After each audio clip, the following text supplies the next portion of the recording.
ദൈവത്തിന് സ്തുതി. പ്രഭാതകിരണത്തിലേക്ക് സ്നേഹവന്ദനം. ഭാഗം 2169. ഇന്ന് ഡിസംബർ മാസം 8-ാം തീയതി. ഈ ആണ്ടിലെ 342-ാമത്തെ ദിവസത്തിൽ യോഹന്നാൻ മാബ്ദാനായുടെ ജനനത്തെ തുടർന്ന് പിതാവും പുരോഹിതനുമായ സ്കറിയ ഒരു സ്തോത്രഗീതം ആലപിക്കുന്നുണ്ട്.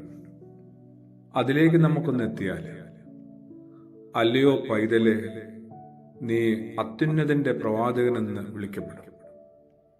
സ്വന്തം കുഞ്ഞിനെ, അതും വാർദ്ധക്യത്തിൽ കെട്ടിയ അത്യപൂർവമായ നിധിയെ കയ്യിലെടുത്തുയർത്തിയിട്ട് ആ പിതാവ്, ആ പുരോഹിതൻ ഒരു പ്രവാചകനെ പോലെ വിളിച്ചു പറയുകയാണ്, അല്ലയോ കുഞ്ഞെ, നീ അത്യുന്നതന്റെ പ്രവാചകനെന്ന് അറിയപ്പെടും. സത്യം പറഞ്ഞാല് പിറന്ന കുഞ്ഞിന്റെ മരണമാണ് അപ്പൻ അപ്പോൾ പ്രവചിക്കുന്നത്.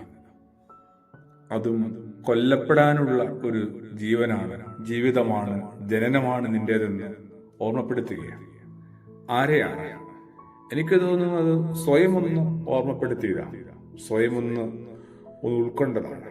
ഒപ്പമുള്ള എലിശബയ്ക്കും ആർത്തുല്ലസിക്കുന്ന ചുറ്റിലുമുള്ള മനുഷ്യരെ ഒന്ന് ഓർമ്മപ്പെടുത്തിയതാണ്. എന്താണ്? ഏതൊരു മനുഷ്യന്റെയും ജനനത്തിനകത്ത്, ഏതൊരു മനുഷ്യന്റെയും ജീവിതത്തിനകത്ത് ഉടയവനും ഉടമസ്ഥനുമായ തമ്പുരാന്റെ ചില പദ്ധതികളുണ്ടാവും.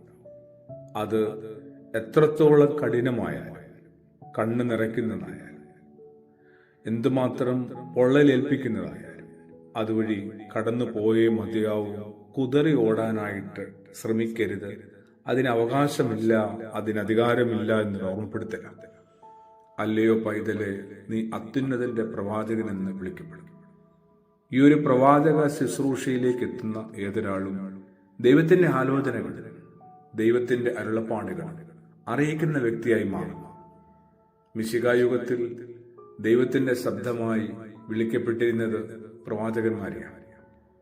അവർ സത്യത്തിൽ കാര്യങ്ങൾ മുൻകൂട്ടി പറയുന്നവരാണ് എന്നൊരു തോന്നൽ നമുക്കുണ്ട്. പ്രവാചകന്മാര് കാര്യങ്ങൾ മുൻകൂട്ടി പറയുന്നവരാണ് എന്ന് നമ്മൾ പരിചയപ്പെടുന്നതിനേക്കാളും നല്ലത് ദൈവത്തിന്റെ ആലോചനകൾ വെളിപ്പെടുത്തുന്നവരാണ് യഥാർത്ഥ പ്രവാചകർ. ദൈവത്തിന്റെ ആലോചനകൾ വെളിപ്പെടുത്തുന്നവർ. അതുകൊണ്ട് സർപ്പസന്തതികളെ, വരുവാനുള്ള വലിയ കോപത്തെ ഓടിപ്പോകാൻ നിങ്ങൾക്ക് ഉപദേശിച്ച് തരികയാണെന്നൊക്കെ യോഹന്നാൻ സ്നാപകൻ പിന്നെ പറയുന്നില്ലേ? മാനസാന്തരത്തിന് അനുയോജ്യമായ ഫലം പുറപ്പെടുവിപ്പീനെന്ന് തന്റെ ശുശ്രൂഷ മധ്യേ പ്രഘോഷിക്കുന്നില്ലേ? വിശുദ്ധനായ ലൂക്കോസിന്റെ സുവിശേഷം 3-ാം അധ്യായത്തിൽ നോക്കിയാൽ മതി.